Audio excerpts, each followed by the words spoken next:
Partons découvrir une région emblématique du Maroc, en commençant par une ville millénaire qui a su s'adapter à notre temps. Son aéroport, conçu par l'architecte Abdou Lalou, est considéré comme un des plus beaux au monde. Il a servi de décor à de nombreux films tels que Sex in the City 2 ou L'Arnaqueur. Cette ville a vu le jour et se développe encore grâce à l'ingéniosité et au travail millénaire de ses habitants pour l'approvisionner en eau, source de toute vie. Une des portes du désert, au surnom de Ville Rouge, Marrakech. Pour témoigner de cette ingéniosité dans la maîtrise de l'eau et pour préserver ce bien précieux, le musée Mohamed VI de la civilisation de l'eau a été créé. Depuis des siècles, les Marocains, les Marrakechis en particulier, ont maîtrisé l'art de capter l'eau, de la transporter, de la conserver et de la distribuer. Nous voulons surtout donc initier et expliquer aux jeunes et aux moins jeunes l'importance de ce don divin, donc l'eau, qui est à la base de toute chose, au Maroc et ailleurs, pour que les gens puissent faire attention à la manière dont ils consomment. Cette maîtrise de l'eau a permis au souverain almoravide Youssef Ben Tachfine de fonder cette cité en 1070. Au XIIe siècle, le sultan Abdelmounen Al-Moaïdi commande la construction de la mosquée Koutoubia. Son petit-fils y fera ajouter le célèbre minaret, devenu symbole de la ville.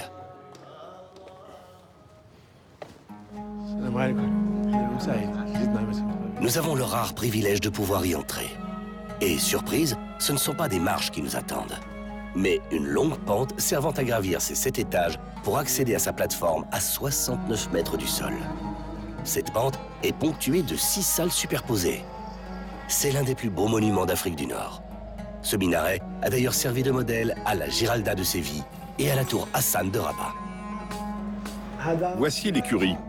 Un cheval permettait aux muezzins de monter jusqu'ici avant d'aller prier dans les 4 directions.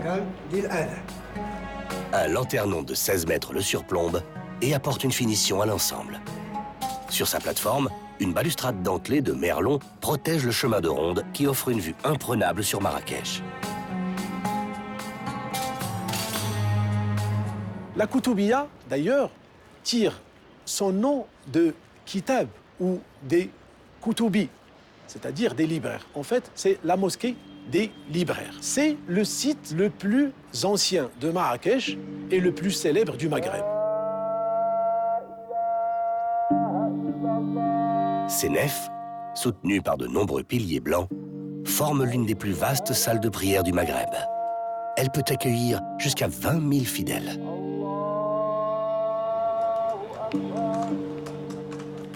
Autre folie architecturale, le palais Baya, commandé en 1880 par le grand vizir Sidi Moussa pour sa favorite. Nous sommes dans les couloirs coudés.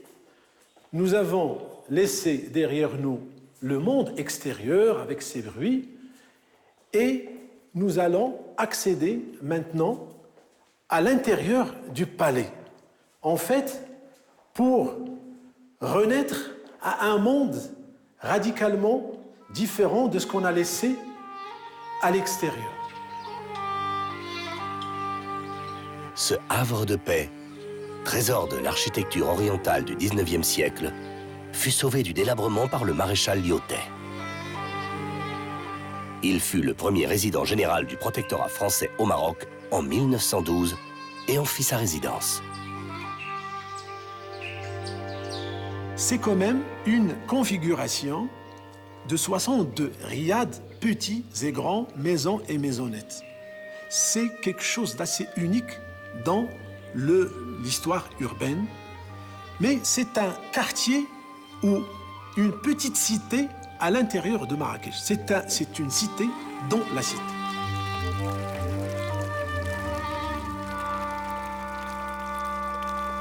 À proximité, il y a encore une autre cité dans la cité, le Mela. Jackie, le président de la communauté israélite, nous invite à en découvrir toutes ses facettes.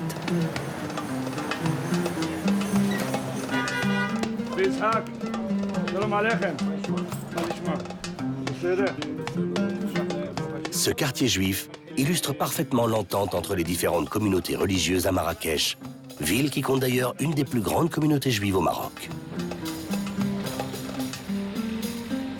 Le plus vieux marché du Mela est le Grand Souk des épices, qui occupe une partie du marché couvert. On le trouve à l'entrée, près de la place des Ferblantiers.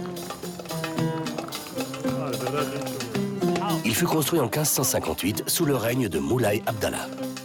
Pour embellir sa ville, le sultan saadien sut tirer parti du talent de la population juive qui avait fui l'Espagne. En contrepartie, ces nouveaux habitants purent trouver une relative sécurité à l'intérieur de ce quartier cloisonné, à l'ombre du palais royal. Patrimoine historique de la ville, il a été dernièrement entièrement restauré, tout en conservant son activité.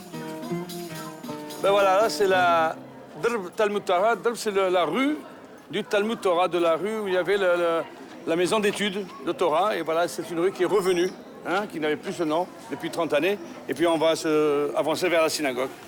La synagogue Al-Zama date du début du XXe siècle. Son originalité, faire partie d'une série de bâtiments érigés autour d'un patio central soigneusement entretenu. Les peintures et zéliges du patio marient le blanc et le bleu avec raffinement.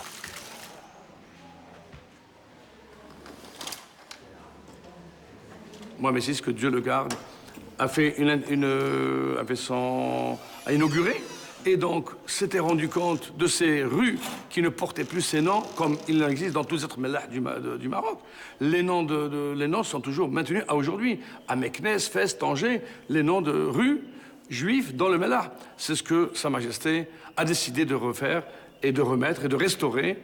Et c'est ce qu'on voit aujourd'hui, grâce à Dieu. Les noms sont là, les noms de rabbins, hein, ça c'est extraordinaire. Bien que restauré, il reste encore de nos jours un quartier pauvre.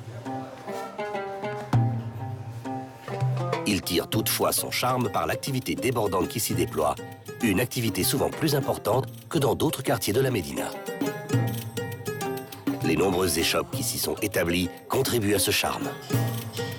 Autre surprise dans la Médina, bien cachée au fond de ces petites ruelles, de luxueuses demeures. Le riad ou la maison d'hôte est une forme d'hébergement traditionnelle avec une architecture purement marocaine. Ils sont généralement plantés au niveau des médinas ou bien des circuits touristiques et sont perçus comme étant un hébergement authentique qui peut offrir une expérience inédite. Donc ce type d'hébergement a connu une évolution importante au niveau de Marrakech. Aujourd'hui, nous disposons de 1300 unités maison d'hôte classées avec une capacité litière de 16 000 lits, soit l'équivalent de 24% de la capacité litière de la destination.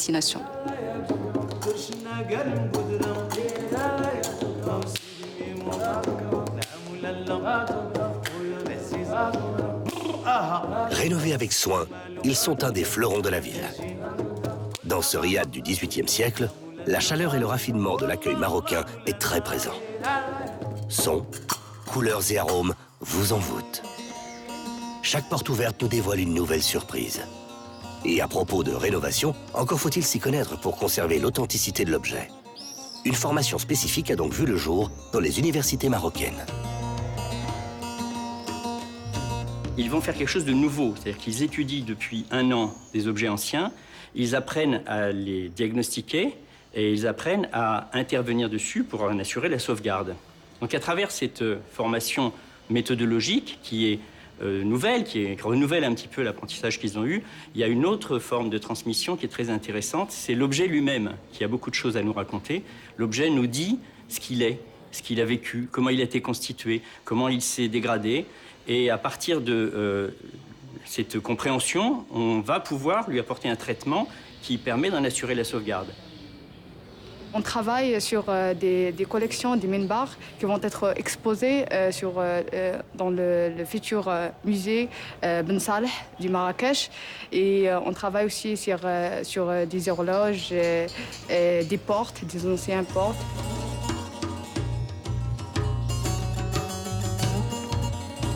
Ces jeunes diplômés Bac+5 ne font que perpétuer la tradition de restauration et d'artisanat chère aux Marrakchi. Ce complexe, nommé l'ensemble artisanal, permet justement de voir ces différents corps de métier d'artisans à l'œuvre. Ils partagent leur savoir-faire devant vous.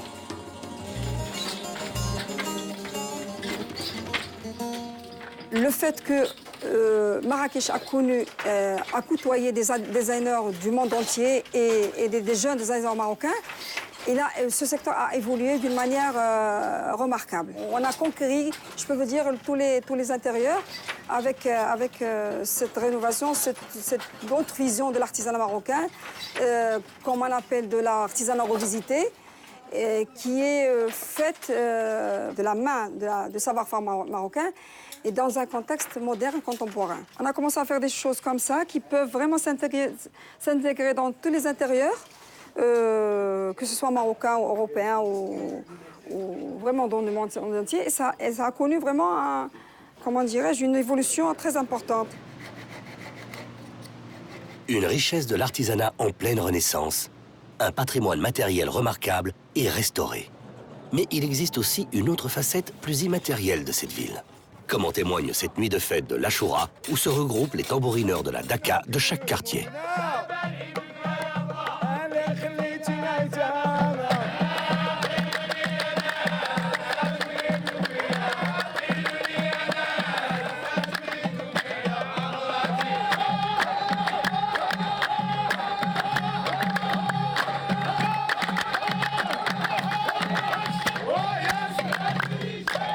Cet art de la Daka est courant à Marrakech. Nous nous sommes engagés depuis notre enfance à le préserver. C'est une tradition qui est propre à la ville et au Maroc. C'est un art enraciné. Nous sommes donc tenus de le préserver. C'est un héritage culturel de Marrakech. On ne peut quitter Marrakech sans aller au cœur de la Médina, sur la place Djemma El Fna, qui fait partie du patrimoine oral de l'humanité. Tout comme l'ambiance du désert ne se raconte pas, celle de la place doit aussi se vivre. Une multitude de petits restaurants de plein air regroupe allée par allée les spécialités culinaires de la région. Leurs recettes traditionnelles font d'elles une des cuisines les plus savoureuses du Maghreb, savamment épicée et joliment colorée. Ils investissent son centre en début de soirée et participent à parfumer tous les alentours. Un régal pour les amoureux de senteurs et de saveurs. Soyez bienvenus les amis de Marrakech et de Maroc, soyez les bienvenus.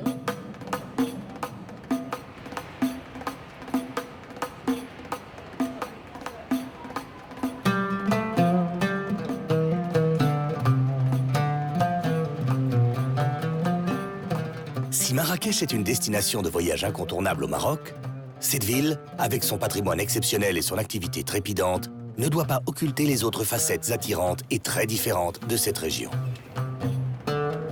La région de Marrakech-Safi, qui s'étend des montagnes de l'Atlas à la côte atlantique, est une terre de contraste.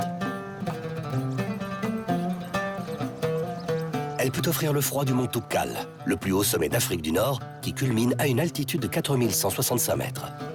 On y retrouve un climat tempéré sur la côte d'Essaouira, balayée par les alizés. Une terre où l'eau est rare, ou parfois trop tumultueuse. Mélange de profonds canyons ou de plates étendues semi-désertiques, il a toujours fallu maîtriser l'eau pour pouvoir y vivre. Ces rudes conditions de vie ont façonné les qualités d'accueil et d'entraide de ses habitants. Partons donc les découvrir à une trentaine de kilomètres au sud de Marrakech, dans la vallée de l'Ourika, sur les contreforts de l'Atlas.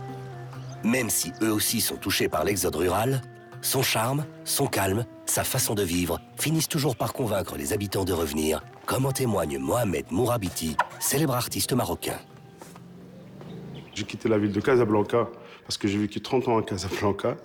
Et donc, je suis revenu directement, pas à Marrakech, mais là où j'ai vécu des choses magnifiques. C'est là où l'homme peut vraiment trouver une inspiration qui est claire et brute et toute simple. Cet amoureux de la nature partage ses journées avec ses animaux et ses nuits à peindre. Il est aussi un précurseur avec la création, en 1999, de la première maison d'hôtes pour artistes au Maroc. J'avais l'idée de l'installer ici, à la campagne. J'ai essayé de la faire vraiment avec des choses simples, avec du marché aux puces. Tout ce que je trouve marché aux puces, j'ai construit autour. Des fenêtres, des portes.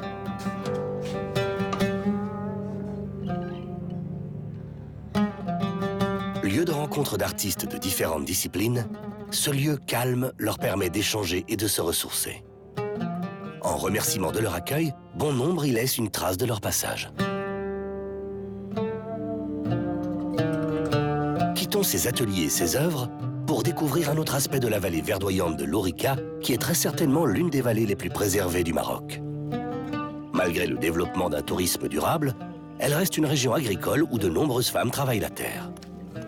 Afin de pouvoir accroître leurs revenus et accéder à une certaine indépendance financière, celles-ci doivent donc se regrouper pour optimiser leurs connaissances, leurs produits et conquérir de nouveaux marchés.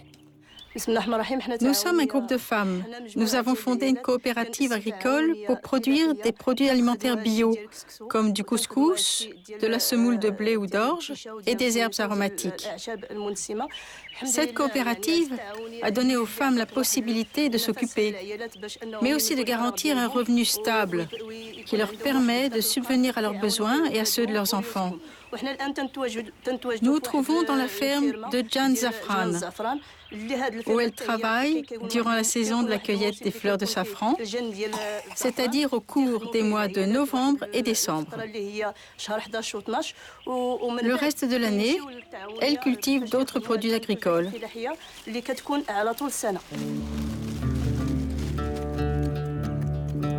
Soucieuse d'optimiser leurs revenus et de préserver le sol sur les 3 hectares de la safranière, elle procède à une rotation des cultures tous les 5 ans, avec notamment des palmiers destinés à la vente.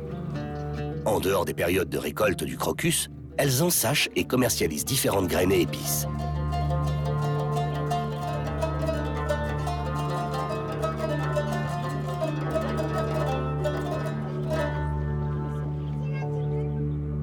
Quittons la safranière pour nous enfoncer plus avant dans cette vallée. En atteignant les contreforts de l'Atlas, la végétation se fait plus rare et les terrains plus pentus sont plus propices aux arbres qu'aux cultures. C'est ainsi que le noyer prospère au-dessus de 2000 mètres à une température plus clémente. Il participe aussi à améliorer le niveau de vie des femmes.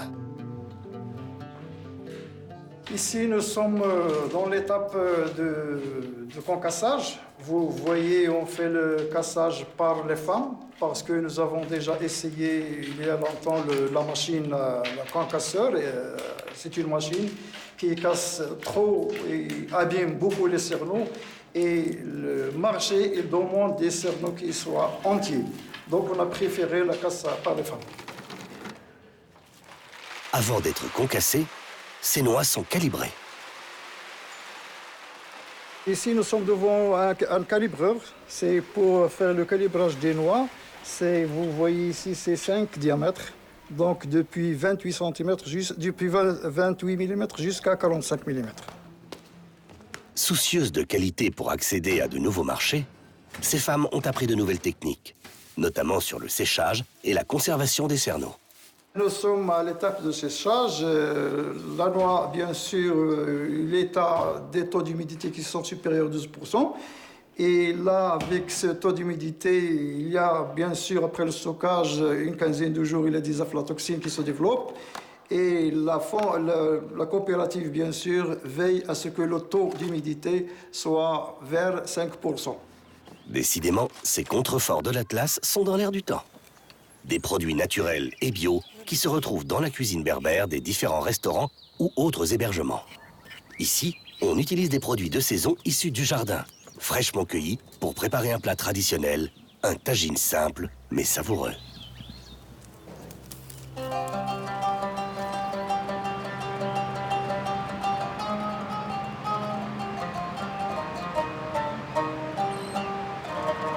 Changement de décor.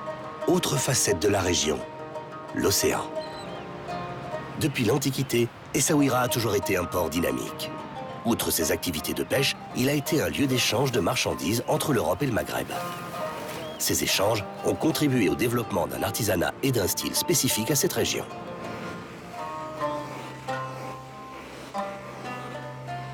C'est le style de la bijouterie Souiri. Donc, ce qui caractérise ce bijoutier, disons qu'il a été donc l'une des bijouteries marocaines les plus modernes, déjà à la fin, disons, au début du XXe siècle. Avant, il n'y avait que de la bijouterie ethnique, rurale. Mais à Essaouira, donc, la bijouterie marocaine s'est modernisée. Ce qui caractérise le style mogadorien en bijouterie, ce sont deux techniques connues. Il y a le style filigrane et le style gravure. Pour ce qui est de la filigrane, à Essaouira, cette technique a été modernisée par la finesse de ce travail. On peut voir la différence donc, entre un filigrane classique qui est serré et tout, alors qu'à Essaouira, le filigrane il est plus fin. Donc pour ce qui est de la gravure, donc il y a la gravure, c'est une gravure, disons, florale, émaillée de formes géométriques, disons, d'origine touareg ou sahraoui. Donc là, on remarque, par exemple, dans ce bracelet, on voit la finesse de la ciselure. C'est le protectorat français qui, en 1949, labellisa en quelque sorte cet art en recensant ses différents artisans. Dans un registre différent, la région est mondialement renommée pour son huile d'argan. Et, aux surprises, la machine n'a pas tout à fait remplacé l'homme. Le fait de garder la méthode artisanale, c'est d'abord pour faire travailler les femmes de la région. Voilà, surtout qu'il y en a des processus qu'on peut le faire mécaniquement, mais le concassage, nous avons préféré de garder manuel. Ça donne d'abord un travail pour les femmes de la région. Voilà, et bien sûr, à la fin, on obtient une très très bonne qualité d'huile puisqu'elle est faite artisanalement.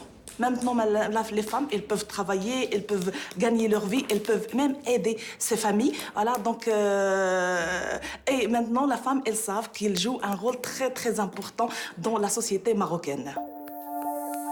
L'arganier est la principale richesse floristique endémique à la région d'Essaouira. Il occupe une place très importante dans la région, puisqu'il a un rôle à la fois environnemental et socio-économique. À ce jour, 60 coopératives produisent de l'huile d'argan et emploient 2000 femmes.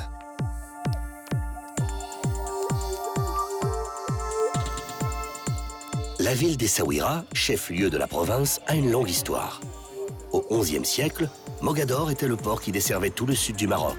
Mais c'est seulement en 1765 que le sultan alaouite Sidi Mohamed Ben Abdallah fonda une véritable ville portuaire sur l'ancien comptoir portugais de Mogador. Ce sultan demanda alors à un ingénieur français, Nicolas Théodore Cornu, disciple de Vauban et qui avait travaillé pour le roi de France Louis XV, de lui dessiner une nouvelle ville. Théodore Cornu s'inspira en partie de la ville portuaire de Saint-Malo, comme en témoignent ses remparts, pour créer la nouvelle Essaouira.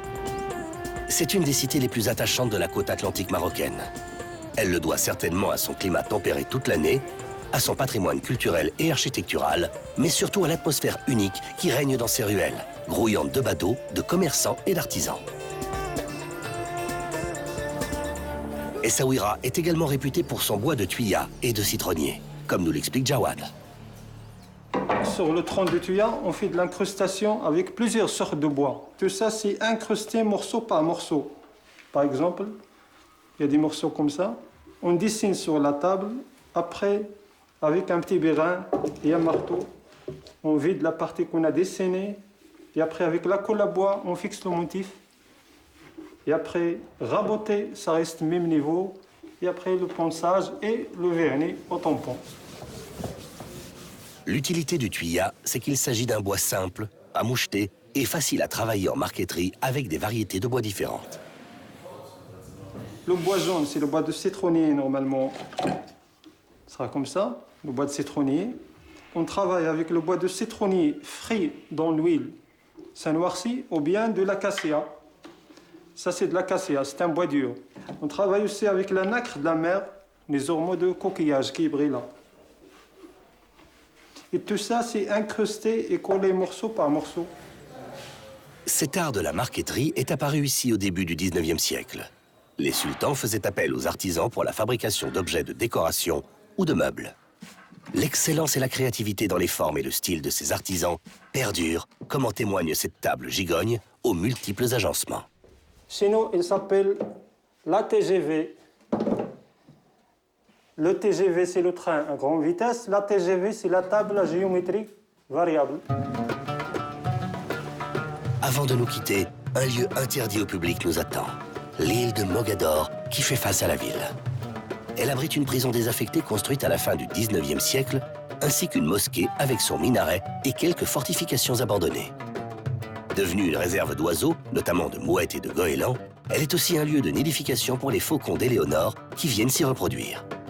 C'est un lieu de fouilles archéologiques qui témoigne du lointain passé de cette région. Une variété de paysages, de climats, une hospitalité légendaire. Cette région de Marrakech-Safi mérite d'être découverte.